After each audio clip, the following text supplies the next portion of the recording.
যেহেতু আপনার ডাক্তার প্রয়োজন, যেহেতু আপনারা বিশেষ ডাক্তার নেবেন এবং এখানে ৮,০০০ ডাক্তারের ঘাটতি রয়েছে রাইট এট দিস মোমেন্ট, একদম ন্যূনতম পক্ষে।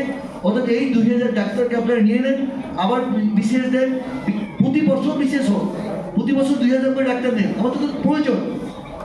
আপনারা চিন্তা করেন, এটা একটা ফান্ডামেন্টাল নিড।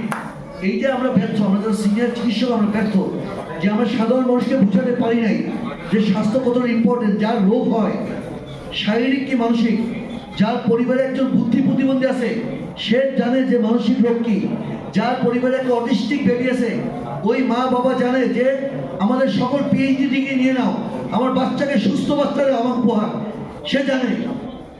যার বাবা করোনায় মারা গেছে, হাসপাতালে ঘুরেছে, অক্সিজেন পায় নাই, ভেন্টিলেটর পায় নাই, মারা গেছে, তখন ওই ডাক্তার সাহেব বুঝছে যে শুধুমাত্র অ্যানাটমি ফিজিওলজি পিকিউটারি গ্ল্যান্ড করলেই শুধু হয় না, সমাজ দিয়েও ভাবতে হয়, সমাজ দিয়েও চিন্তা করতে হয়। তখন সে বুঝছিল, আবার ভুলে গেছে।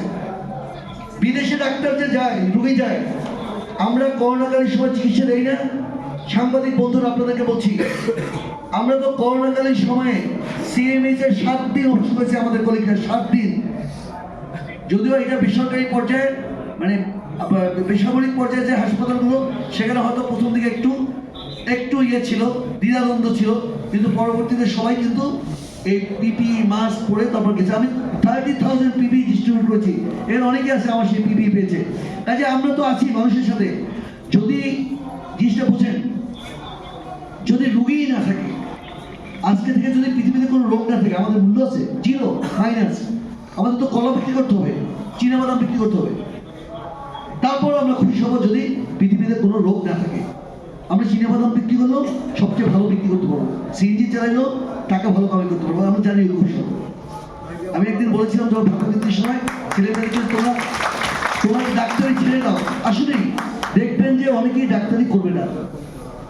এই যে কতগুলো মানহীন মেডিকেল কলেজ তৈরি করেছে, রাজনৈতিক বিবেচনায় গত 16 বছরে অনেকগুলো মেডিকেল কলেজ তৈরি করেছে যেগুলোতে আপনার কোনো রুগী নাই। পরীক্ষার সময় স্টুডেন্টদেরকে রুগী বানিয়ে পরীক্ষা নেয়।